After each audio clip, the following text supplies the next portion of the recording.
"What do you mean there's no second season?" The man who sat across from me was tall, his tweed sweater looking dumpy in my very trendy office. He smiled warmly from his hunched position, though.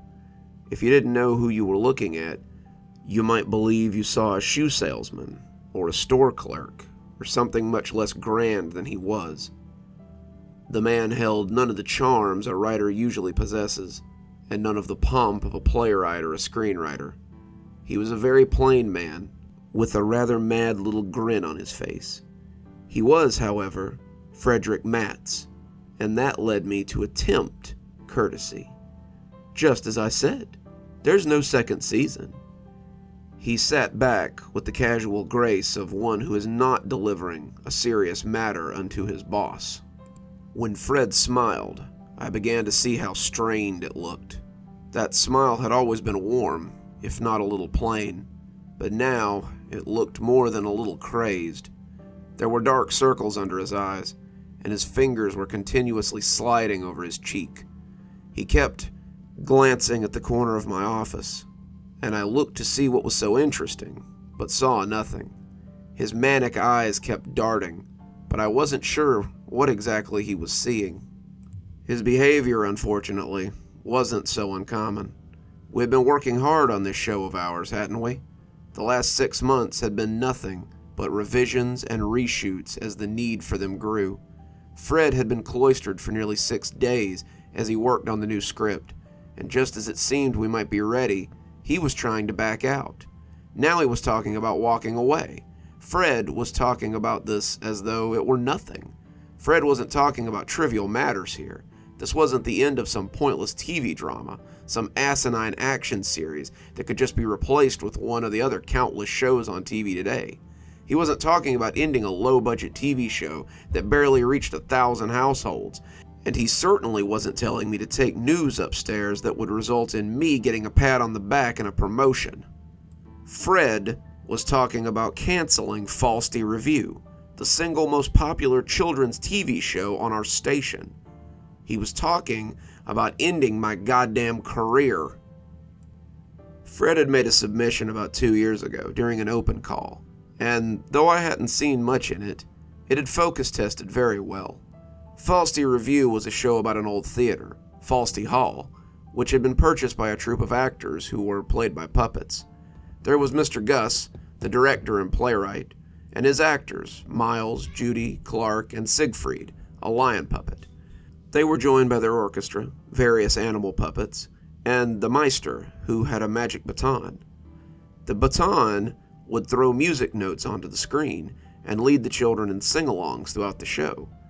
These were usually classical pieces, pieces of significance to the performance, and the show taught kids about music, composers, instruments, and various lessons about friendship and sharing and whatnot. The hall also had a ghost that lived there, and sometimes helped the troupe get through challenging performances by taking up much-needed instruments or roles on stage. On the surface, the show seemed ordinary, and not particularly original. The children, however, loved it. They adored Mr. Gus, the big-nosed puppet with the brushed mustache, and his ability to get through any situation. They loved Judy and Clark, the twins who loved each other despite being at odds almost constantly. They liked Siegfried, and his obnoxious growl could be heard from the arms of 500,000 viewers on the street as they hugged their white lion dolls to their chest and made it roar in jubilation. They liked the animal orchestra, all of them in their little tuxes and tails that played the music.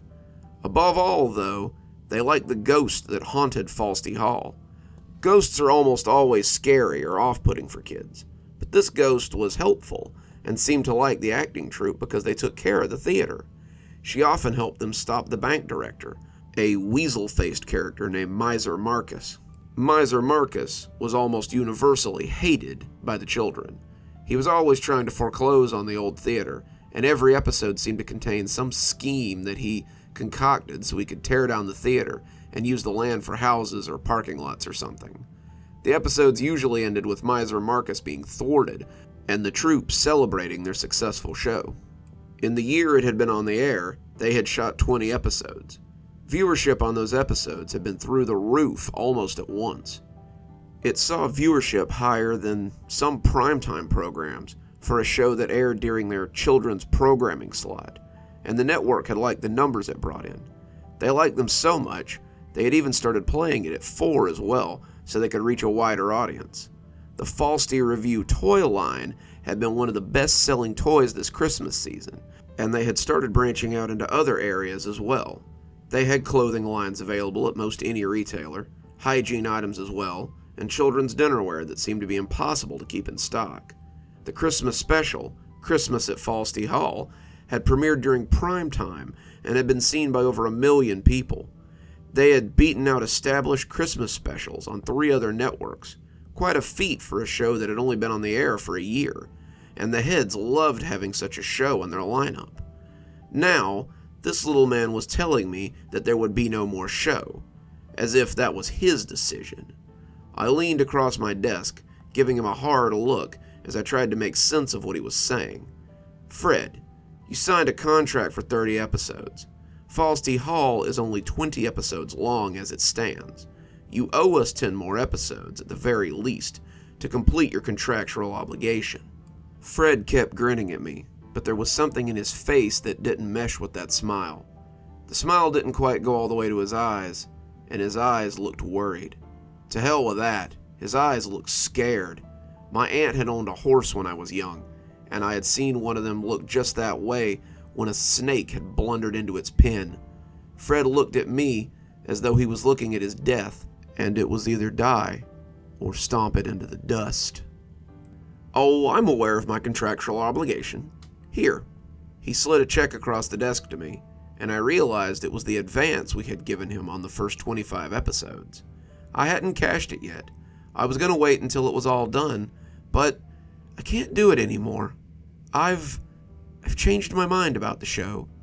It has to stop. I could see the fear working in him, his eyes growing wide as they darted around the room. Was he high? What the hell was going on here? Is it another offer? Has Disney approached you? They may have Jim Henson Studios, Fred, but the puppeteers at Marco's Grotto are just as talented as... No. Well, I have had offers, but my contract is with you guys, and I intend to honor it. No, the show just has to stop now. If it goes on, I'm afraid of the consequences." I drew in a deep breath, cocking my head at Fred. "Have you been threatened, Fred?" He looked away, his eyes darting to the corner again. "Not by anyone that you can save me from." I leaned across the desk again, fixing my face into something resembling understanding. I reached out to pat Fred's hand as he rested it on the desk. He threw them away and put them in his lap, but not before my own came away slick with sweat. He was perspiring buckets. His skin was clammy like a fish. I had worked with enough actors to know high when I saw it, and he was throwing up more red flags than a Super Bowl referee. "Fred, are you okay?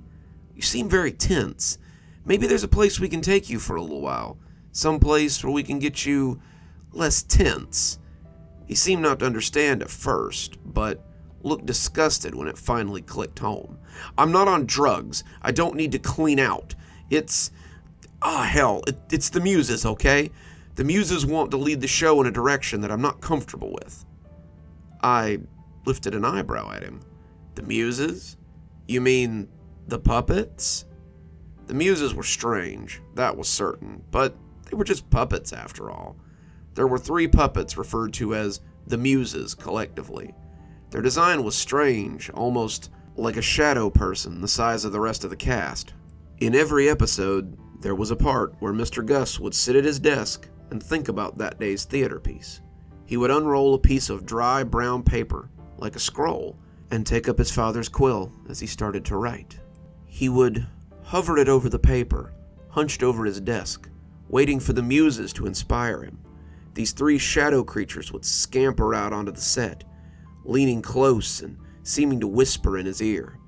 Mr. Gus would and ah and make all the appropriate noises as he scribbled down the day's play or musical skit or piece of something or whatever was happening on that episode. The Muses would leave just as he shouted, "Eureka!" and brought that day's plot back to the actors and orchestra. Despite how much the audience loved the other puppets, the Muses had always focus tested poorly. Fred had insisted that they be part of the show, though. No Muse plushie sat on a kid's bed, though. Not unless it had been custom made. Kids did not like the Muses. They found the idea of a shadow person who whispered into your ear scary. I had received letters from parents about how their children would have nightmares about the little creatures. One in particular from a guy in Canada who told me that he needed to take a double dose of his anxiety medication after tuning in just as they scampered on stage. Some trauma in his childhood or something, but letter writers usually shared a little more than you wanted them to. We had been after Fred to get rid of them since the pilot, but he had remained firm that they stay. It seemed he might have changed his mind now, though. Yes, well, no, not really. See, the Muses are based on my own Muses. They came to me originally with the show's idea, and ever since, they've returned to help move it along. The part in the show where Mr. Gus sits down and they whisper in his ear is how they tell me the direction of the show. I kept my silence and let him continue. I had two theories going, but I wanted to let Fred finish before I decided which one I liked better. The first was that he was holding out on me for money. Fred knew that the show was doing very well, and he thought, he should have been paid more than he got. He wouldn't be the first, but we had a contract, and in showbiz, that's how things were done. The second theory, though, was a little less palatable. The second theory was that Fred had snapped, and hard. Well, lately, they want the show to go in a different direction. They want to add new characters, people I don't know, and when I try to refuse, they threaten to hurt me. New characters? The cast is pretty full, isn't it? We had a budget for 5 puppets, and we pretty well shot it and more with that animal band of yours. These new characters aren't puppets. I think they're real people. They want to add an actor to the group, like someone from TV, a comedian, a surgeon, a songwriter. I don't know who any of them are. They whisper to me about them, and I can't make them stop. It was almost horrific to watch Fred as he broke down. His face seemed to shift like there were bugs underneath it, and as he spoke, his fingers seemed like they wanted to pick at the skin around his face. Yeah, he definitely wasn't trying to haggle for more money. Fred was losing it quickly. Maybe this was salvageable. Maybe we could get Fred some help and put him back on track. We'd all been working long hours. I'd done a few 12-hour days myself just last week, but Fred was clearly stressed, and it was affecting his judgment. Fred, let's be reasonable here. You're overworked, and it sounds like maybe not sleeping well. Why don't you take a couple of days off, clear your head, come back with a new... Fred nearly snarled at me, and he leaned forward so quickly that I pulled back, startled at the idea that he meant to bite me. There won't be any more. Don't you get it? I thought they wanted to help me. I thought they wanted to make my ideas into something great, but all they wanted was to use me. They want to use the show to get at kids. They want them hooked so they can take them and make them just like them. The Muses want to make the kids like them? He buried his hands in his hair, and his face seemed to spasm between barely contained rage and a kind of crazed glee. Haven't you been listening? You have to cancel the show now. These new scripts, they aren't like the others. They're different. They want to reveal themselves to them. They want to make their play. But I won't be part of it. I won't have anything to do with people being turned into something like them. You can't put it on the air. You can't let them win. If this show goes on, the children will suffer. I had understood only one piece of information from all this rambling, and it gave me some small glimmer of hope. So you do have new scripts. He leaned away, now terrified of me, it seemed. His eyes darted to the corner again, and he seemed to realize that he had said too much. It seemed that Fred had been busy after all, while he was cloistered away in his study. It appeared he hadn't meant to drop that little factoid, but it had slipped out nonetheless. I shouldn't have Forget I said anything. I need to go." He pulled himself up, looking around for the door as he tried to make his escape. "You're under contract, Fred. If you have new scripts, they're under contract too. We'll need you to turn them in. They're our property, after all." "Never," he said, looking around frantically. "Never. You'll never get them. There will never be any more," he said, backing away as his eyes ping-ponged between the corners. I saw his eyes scooting around like a crazed animal, Fred looking for an exit, and when he found one, I got up and tried to stop him before he could make good on his threat. My office is on the 8th floor. All the offices up here have windows that are supposed to be shatterproof. They don't open. People in my line of work tend to bomb hard, and management didn't want anybody collecting their severance package from the sidewalk. I had a bird hit that window once, spilled coffee all over my keyboard in surprise when it did. It left a big red streak that I had to get after maintenance to clean for 3 days before a bucket truck came and cleaned it off finally. Fred proved, I guess, that the windows up here weren't so shatterproof. It was all very sad, a rising star who couldn't handle the expectation. I said as much at his funeral, bought a new suit just for the occasion.